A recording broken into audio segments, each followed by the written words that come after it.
In this video today, I want to give you an update on where we stand with the historic renovation project here at St. Joseph's on Carrollton Manor.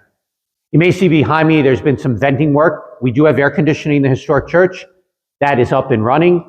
That is one part of phase one. The second part, which is waiting the approval from the archdiocese, is to get the protected glass and windows put on the outside of our historic stained glass windows.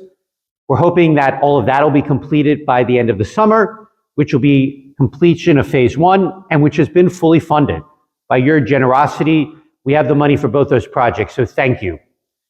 Once we have the windows buttoned up and the air conditioning, we can begin to address the interior work, where we have a lot of plaster work, we have some mold because of all the humidity. So we're gonna need some months of letting the air conditioning do its job and get the humidity out. My hope is by the end of the summer, early fall, we can move into phase two, which will be paint, interior renovation, tearing up the red carpeting, the things to make the church much more beautiful and to restore it back to its historic roots. The phase two portion of the renovation, which as I said, will begin hopefully at the end of the summer, we do not have funding for. So that's where we need to start collecting your funding, your generosity.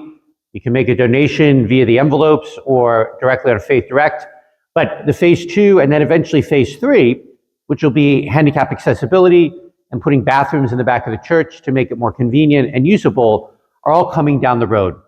Like I said, phase one is well underway and will be completed soon, and that's fully funded. So thank you.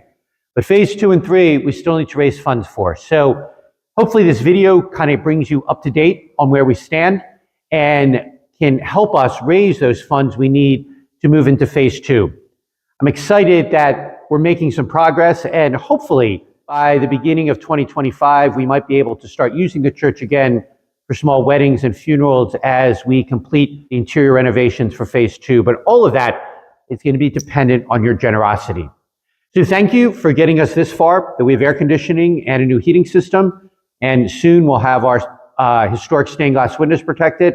But we need your ongoing support to keep us moving forward so that we can get the historic church, the historic heart of St. Joseph's, back up and operating as a place for us to pray and worship and to keep us always connected to all the history and roots of those who have gone before us.